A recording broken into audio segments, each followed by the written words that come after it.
যে নৃশংস, নিষ্ঠুর, বর্বরতম, ইতিহাসের নজিরবিহীন নৃশংসতা দেখানো হয়েছে। সারা দেশ এবং দুনিয়া সেদিন শিহরিত হয়েছে। লোমহর্ষক হত্যাকাণ্ডে মানুষ 1 মিনিট ভিডিওতে দৃশ্যটা দেখতে পারে নাই। 30-40 বছর পরে মিথ্যা মামলায় বিচার করে যদি মিথ্যা ফাঁসি দেওয়া যায়, 20 বছর আগে সত্য জীবন্ত হত্যার খুনি হাসিনা সহ মেনন, ইনু, 14 বারের ফ্যাসিস্টদেরকে বিচারের আওতায় আনার জন্য হয় সরকারের আইন মন্ত্রণালয়কে এই মামলা পুনরুজ্জীবিত করতে হবে। জুলাই সনদ অবিলম্বে আদেশ জারি করে জাতীয় নির্বাচনের পূর্বে গণভোট দিতে হবে। খুব বেদনার সাথে আমরা আজকে দেশবাসীর কাছে আমরা দাবি করছি,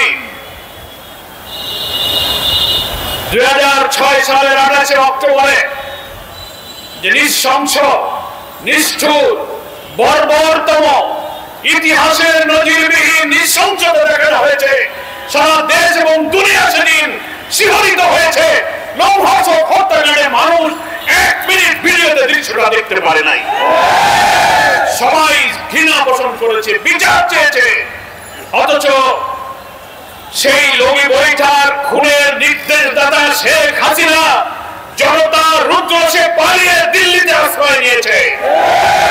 আমরা আজকে দাবি করতে চাই, 30-40 বছর পরে মিথ্যা মামলায় বিচার করে যদি মিথ্যা ফাঁসি দেওয়া যায়, 20 বছর আগে সত্য জীবন্ত হত্যার খুনি হাসিনা সহ মেনন, ইনু, 14 বারের ফ্যাসিস্টদেরকে বিচারের আওতায় আনার জন্য হয় সরকারের আইন মন্ত্রণালয়কে এই মামলা পুনরুজ্জীবিত করতে হবে।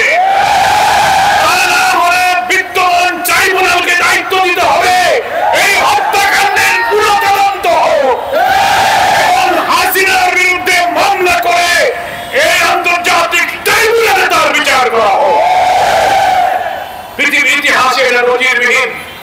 সেই সময় যেমন মৃত লাশের উপরে তারা নাচানাচি করেছে, জুলাইয়ের গণঅভ্যুত্থানেও তারা মৃত লাশ পুড়িয়ে ছাই করে দিয়েছে। এই ফ্যাসিস্টদের আর বাংলাদেশের জনগণ তাদেরকে প্রশ্রয় দিতে পারে না। আমরা শুনতে পাচ্ছি খুনি হাসিনা দিল্লি থেকে কর্মসূচি দিচ্ছেন, নভেম্বরের প্রথম সপ্তাহে 15 দিনে বিক্ষোভ, হরতাল, ঘেরাও। আমরা সরকারের স্বরাষ্ট্র উপদেষ্টা, আইন উপদেষ্টা সহ সকলকে বলবো, এই খুনিদের রাজনীতি চিরতরে বাংলাদেশ থেকে বিদায় করার জন্য এই ট্রাইব্যুনালের বিচারের কাজ করায় দাঁড়াতে হবে। এটা যদি ব্যর্থ হয় তাহলে 2006 সালের অক্টোবরের এই হত্যার মধ্য দিয়ে সেই 6 থেকে 25, এই 19 বছরে বাংলাদেশের রাজনীতি তার গতিপথ হারিয়ে ফ্যাসিবাদের দিকে যাত্রা শুরু করেছিল। 24 সালে এসে সেই ফ্যাসিবাদী রাজনীতির দীর্ঘ যাত্রা পথে গতি হারানো রাজনীতিকে সহস্রাধিক জনতা জীবন দিয়ে নতুন বাংলাদেশের জন্য দেশকে নতুন করে স্বাধীন করেছে। নতুন বাংলাদেশের জন্য জুলাই সনদ বাস্তবায়ন, গণভোট, অবাধ নিরপেক্ষ নির্বাচনের দাবিতে জাতি আজ আমরা ঐক্যবদ্ধ হয়েছি। আমি বলতে চাই, জুলাই সনদ অবিলম্বে আদেশ জারি করে জাতীয় নির্বাচনের পূর্বে গণভোট দিতে হবে।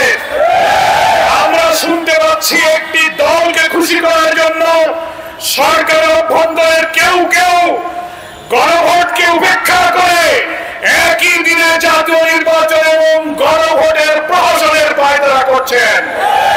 আমরা বলতে চাই, একই দিনে গণভোট যারা করতে চাচ্ছেন তাদের উদ্দেশ্য হলো জুলাই সনদকে অকার্যকর করা।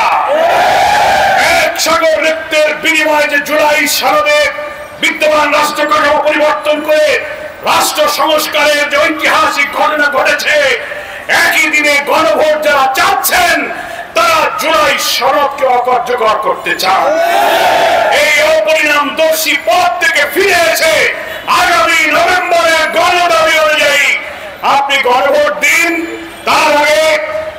রাষ্ট্রপতির আদেশে জুলাই সনদ আদেশ জারি করুন, তারপর জাতীয় নির্বাচন দিন। তাহলেই জনগণের ভোটে নির্বাচিত জনপ্রতিনিধির মাধ্যমে নতুন বাংলাদেশের মানবিক বাংলাদেশ যে প্রতিষ্ঠিত হবে, ফ্যাসিবাদের এই সন্ত্রাসী রাজনীতি চির বিদায় দেবে জনগণের দেশ থেকে। আমি সরকারকে সেই আহ্বান জানিয়ে আজকে দীর্ঘ 18-19 বছর পর পল্টন ট্র্যাজেডির এই বেদনা বিধুর কথা স্মরণ করে যারা আজকের বিক্ষোভ মিছিলে শরীক হয়েছেন, প্রিয় দেশবাসী, ঢাকাবাসীকে বাংলাদেশ জামাত ইসলামীর পক্ষ থেকে সংগ্রামী অভিনন্দন শুভেচ্ছা জানিয়ে সেদিন যারা জীবন দিয়েছিলেন আল্লাহর কাছে তাদের শাহাদাত প্রার্থনা করছি। যারা আহত হয়েছিলেন, ক্ষতিগ্রস্ত হয়েছিলেন, এখন অসুস্থ হয়েছিলেন, রব্বুল আলামিনের কাছে তাদের জন্য সুস্থতা কামনা করে আমার বক্তব্য এখানে শেষ করছি। আমার তৌফিক ইল্লা বিল্লাহ। আসসালামু আলাইকুম ওয়া রাহমাতুল্লাহি ওয়া বারাকাতুহু।